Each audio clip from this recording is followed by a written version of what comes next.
Hi guys, hope you are all doing good. So today going to talk about the topic top interview questions in basic networking. So I'm planning to put this as two videos. The first video will be the interview questions in basic networking, and the second video will be on the top interview questions in advanced networking. So let's skip to the topic now. So we'll see the questions below BGP. So one by one. The first thing is the scenario based on AS path prepend and local preference. So what I've done is I put a small architecture here.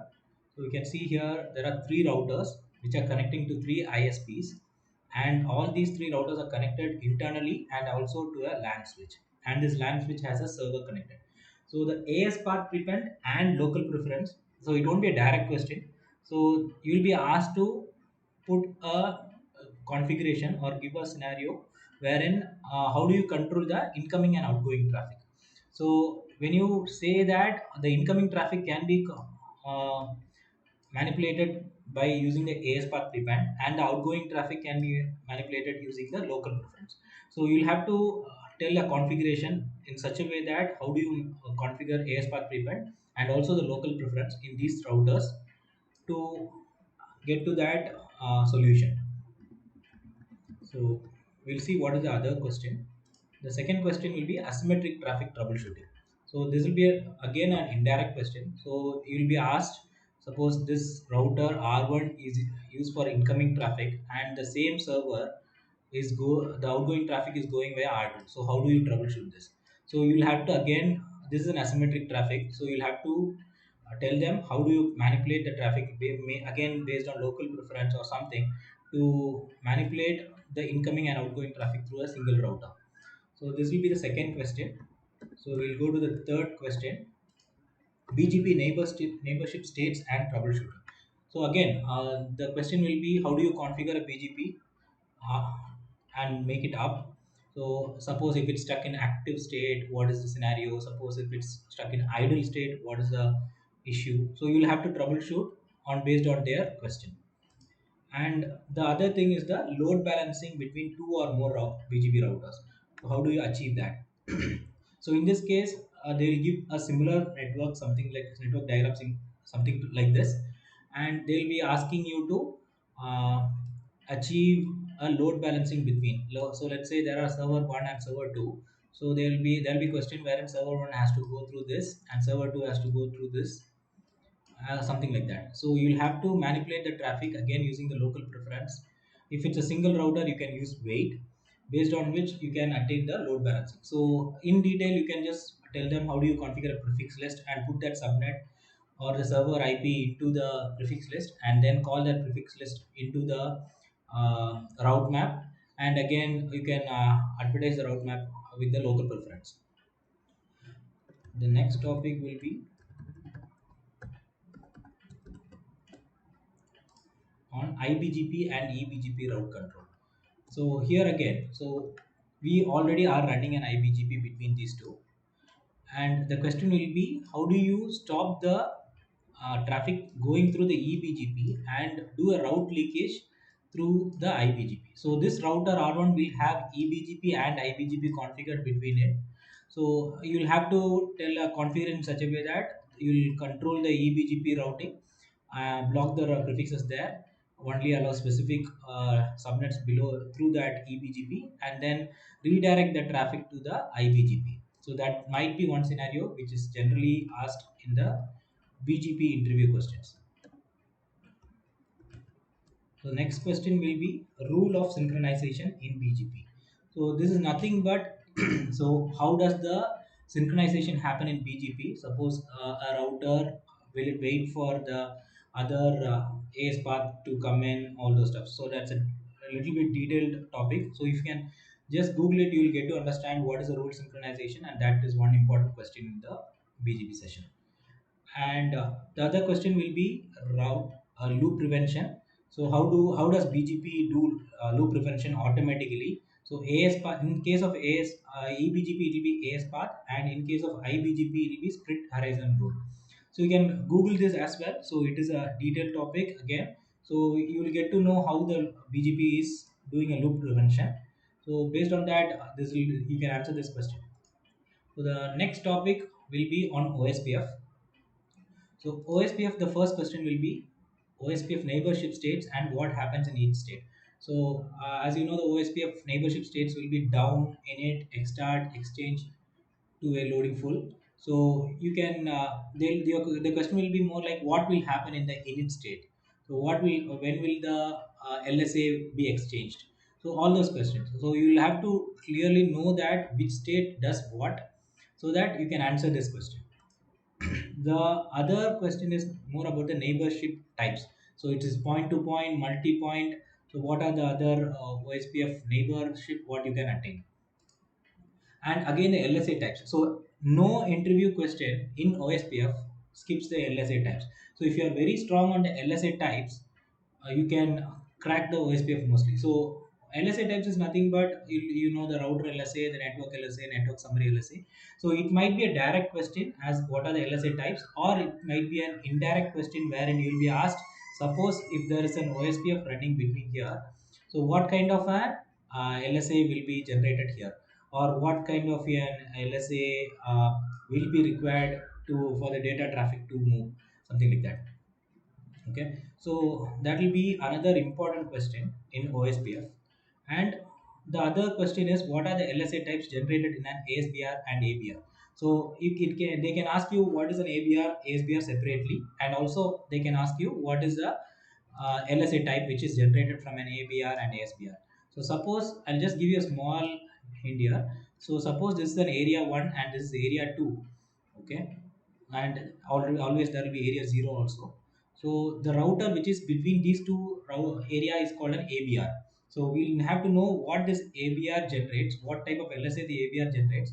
And suppose again this is an entire OSPF area 0, and the router which is having so let's say R2 is connected to a BGP, right? So this router is called the ASBR, wherein when a protocol of OSPF and a BGP is there in the same router, it is called an ASBR. So you'll have to know what will be the LSA type will be generated from an ASBR. So if you get in detail of that, you can crack this question. And what are E1 and E2 routes? So in short, you know that E1 routes will be calculating the internal cost, and E2 routes will be only calculating the external uh, cost. So you can just read this line in detail so that you can answer this question as well. What does E1 and E2 routes in OSPF? And what is an NSSA, not so stubby area in OSPF, and why is it used? This is one important question. So you should know in detail what is a stubby network, stubby area, and not so stubby area, so that you will get to know the reason why we are using not so stubby area in OSPF. And the last question is OSPF troubleshooting based on neighborship states. So suppose they will give you a scenario that someone has come in, they have done some configuration and they have missed it. So they have done some wrong configuration. So you want to bring the neighborship up. So what are things you can think about? So in this case, you'll have to configure each and every OSPF step by step, like the neighbor list, or has they configured the authentication properly, or have they configured the MTU. If in case of a Cisco and a Juniper router, their default MTUs will be different. So how do you identify that and all those stuff? So this is another one important question in OSPF. So after the BGP and OSPF, the other basic questions I have put together aside are what is a router on a stick. So router on a stick is nothing but you might be already aware. So there is one route path. Okay, there is a router and it has a connectivity to another router. Okay, and this router which is on top, let's say router R2 or R1, doesn't have any connected connectivity of other than this link. This is called as router on stick. So it might be a direct question or it might be an indirect question wherein they will be asked how does this router communicate to this router. So this can also happen, and in this scenario you'll have to tell them about the router on a stick and how it is configured. Okay, and next question will be what happens in an IPsec phase 1 and phase 2. So you'll have to learn the IPsec in detail. So IPsec is evergreen technology, I would say. So it will be used overall as long as networking is there. So what happens in phase 1 is the connectivity established, which is established, and phase 2 will be the what are the attributes which they agree upon. So you'll have to learn that in detail. So that is one important question. And what is the difference between BSS and stacking? So again, stacking, you guys might have worked on stacking, but BSS is a whole topic or in very few environments they'll be using. So you can have a opinion on what is the difference, so that you can know the advantages of stacking. So the other small one-liner question will be, what is the maximum number of switches in a stack? So I have received this question in a lot of interviews. So you can just, I think the answer is eight. You can just go Google it. And other thing, what is a route reflector? So this route reflector question comes mostly in a, if you are attending a ISP interview. Okay, because ISPs are always having route reflectors as priority. So route reflector is nothing but you have a you have a router, and that router decides the entire traffic flow of the other organization, all the other routers in the environment. So this happens in an ISP. So all the small routers will again have routers, means connected one BGP routes connecting to the RR. So all the routes will be advertised to the RR, and RR decides on where to go. Okay, so that's again a detailed topic. So you'll if you can, you'll have to understand the what is a route reflector, and again what is its role to answer this question. So again, what is the difference between an HSRP and a BRRP? So you can just tell it's a Cisco proprietary and other stuffs like what is the priority, how do you configure default priority. Questions can be on top of this, and step by step QoS configuration. So here the question will be not directly a QoS. So they will ask how do you restrict the voice traffic or the video traffic or an anonymous traffic? How do you do that? So you'll have to tell them clearly, like class map. How do you configure a class map? Then call the class map into a policy map, and then call the policy map as a service policy map inside the interface. So again, inside the class map, you'll have to know the DSCP type and the traffic shaping policy, policing, and all those stuff. If you know that in detail, it will be very easy for you in your interview. And the other question is, how do you configure a DMVPN? So DMVPN is an older solution, I would say, but still many environments are using that. So you can just Google it. It will be more like an NHRP configuration. How does DMVPN work? It's more like a tunnel, right, end to end. So this will be another important question in your interview. And this is the last question, so which will be a difference between a root guard, a loop guard, and a BPU guard. So this is more like a spanning tree question. So you'll have to understand what is a root guard, a loop guard, and a BPU guard. So that if you understand these three topics, I would say you are clear in STP.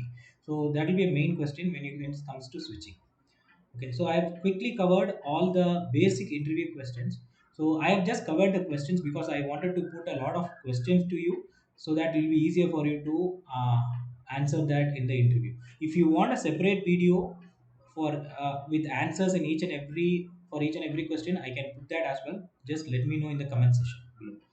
And other thing is that I'll be coming up with an advanced questions for networking, guys.